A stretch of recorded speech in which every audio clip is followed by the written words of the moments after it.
sa inyong lahat. Yung mga kaibigan, ano naman po kami ni Junjun doon sa Sapa. Doon po kami maglalaba mga kaibigan kasi yung mga balon wala na talagang tubig. Pang ano na lang, panghugas. Nandito kami dadaan ni Junjun. Nag-ano si Junjun ng isang planggana nagdala.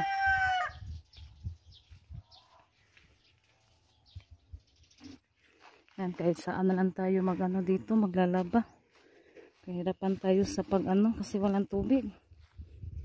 Kapag hindi naman tayo maglalaba, lalong dadami yung ano natin, mga labahin. Punta po tayo ngayon sa Sapa mga kaibigan. Yan, maraming salamat po sa lahat na suporta niyo po sa amin mga kaibigan. Wala din po ako ng duyan. Kasi mag-ano daw si Junjun dito. Magduyan. Tabi-tabi po. Dala din ako ng isang balde. Ayan, nandito na po kami sa Sapa mga kaibigan. Yung ano lang dito, maano tayo sa pag baba at saka paakyat ba, nahirapan. Yan. Yung ano niya. Yan ba, kapag mag-akyat. At saka baba ko. Dito ko naman sa ibabaw ilagay. Para pag-akyat, hindi na magdala ng tsinilas. Tabi-tabi po. Manabi ta. Eh, dito na, nandito kasi sa Sapa. Hi mga kaibigan, magandang hapon po sa inyong lahat. Yan mga kaibigan, mag-ano po ako ngayon, magluluto ng, ano mga kaibigan ba? Anuhin ko po yung papaya, kagurin bitaw. Yan, yung tawag dito sa Tagalog, kanang banggod. Yan, mag-ano tayo ngayon, mag-tortang papaya. Ay, mag-bitso pala mga kaibigan. Minsan makalimutan ko po yung anong tawag sa Tagalog, yung ano, bitso daw sabi ni Junjun. Yan, anuhin ko muna yung papaya. Yan, nakapitas na po ako mga kaibigan dyan. Dyan sa harap na yung malapit sa balon. Dalawa lang po yung anuhin ko. Yung ibitso ko mga kaibigan. Yung tawag yan. Kod-kod. Tapos lagyan ko siya ng itlog at saka harina.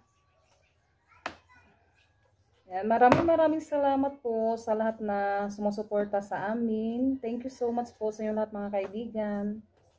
Yan, ito po yung ulam namin sa hapunan. Yan mga kaibigan, ano ko na po siya mga kaibigan. Bitso. Kinagod ko na po siya mga kaibigan. Yung ginagamit ko yung ano lang yung sakto-sakto. Kasi kapag ito yung gagamitin ko, sobrang ano din po niya, liit. Kaya ito, tamang-tama lang to sa ano niya mga kaibigan. At lagyan ko po siya ng malunggay. Para mas masarap yung ating tortang papaya with malunggay.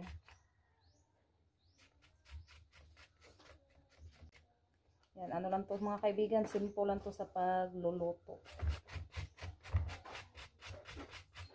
Ay, yung malunggay, ano ko na lang siya, ihagpat. Hugas sa palugad to at ikaw, si Rosalita po yung maghagpat mga kaibigan sa malunggay. Para pagkatapos ko dito, mag-ano na ako, magtimpla na po ako sa lulutuin ko po ngayong ulam. Kasi ano na, gabi na po. Kaibigan, yan, ito na po yung ating papaya at saka malunggay. Yan, dito ko po siya i-mix mga kaibigan. Yan, lagyan ko po siya ng cornstarch. Yan, at saka itlog. At anuhin ko po din siya ng magic at saka yung paminta na liso. Yan, napainit na din po ako ng kawali. Yan mga kaibigan, magtimpla muna ako sa papaya mga kaibigan. Yan, madami na po siya. Yan, dalawang papaya.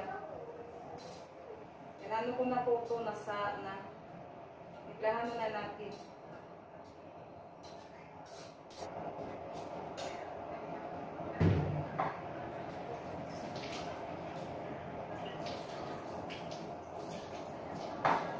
Lagyan natin ng itlog. 3 itlog po yung ilalagay ko.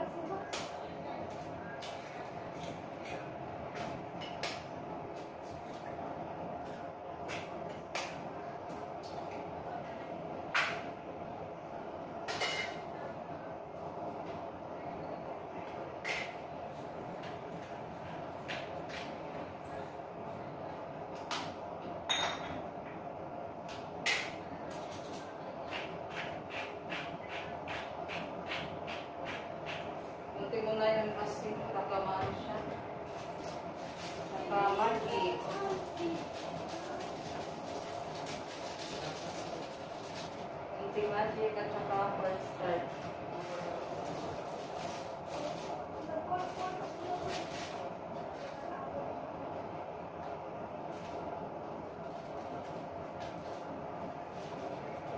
Ano ko muna yung kawali kasi ano siya, mainit na.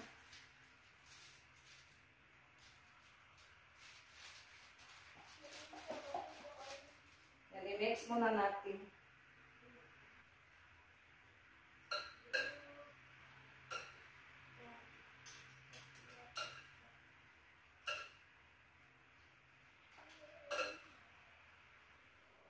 Yan mga kaibigan, nilagyan ko na po siya ng mantika.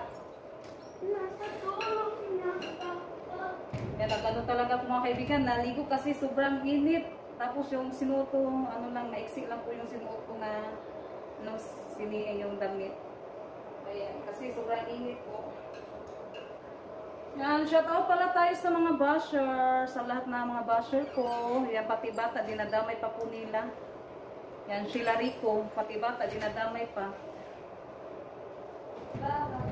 Grabe naman kayo mga manglait. Sana hindi po idadamay yung mga bata kasi walang alam po yung mga bata.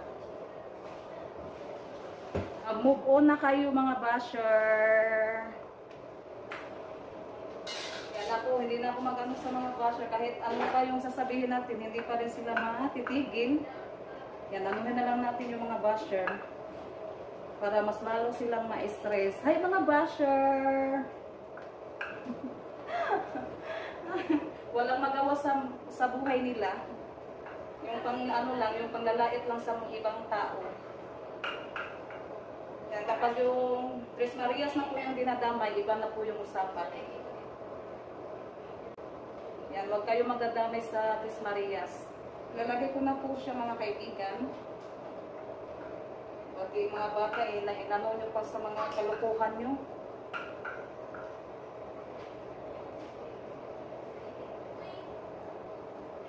Naman kayong ganon mga basher. Vegan, ito na po yung ating torta. Hindi pa po siya na mga kaibigan. Kakalagay ko lang po niya. Yan mga kaibigan, pasensya na po talaga kayo mga kaibigan kasi hindi ko po mapigilan yung ano ko mga kaibigan kasi pati Tres Marias dinadamay na po nila. Okay lang sana kung ako lang yung anuhin nila pero hindi nila anuhin yung mga Tres Marias. Kasi wala namang kasalanan yung mga bata. Kung sila nga maano yung ano nila, yung bata, grabe na makapagsalita, sobrang galit na. Tapos ako ano lang ako, mananahimik, iba na po 'yan. Hindi ano ko po yung mga anak ko, yung Tres Marias. Naluto na po yung ating tortang papaya with malunggay. Yan, sarap to mga kaibigan. Inano ko muna siya. Sanay? Nilagay ko po siya sa saanan para yung mantika, maano po yung mantika. Makuha po yung mantika. Yan. Kain po tayo mga kaibigan. Yan, kumakain na din po yung Tres Marias. Yan, ako na lang po yung hindi na kumakain kasi tinatapos ko pa po siya sa pagluto.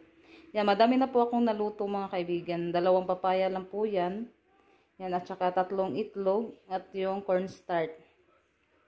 Mga kaibigan, maraming salamat po sa lahat na nanonood sa mga video namin. Thank you po sa inyo lahat mga kaibigan. Hanggang sa susunod na video. Bye-bye! God bless po sa inyo lahat.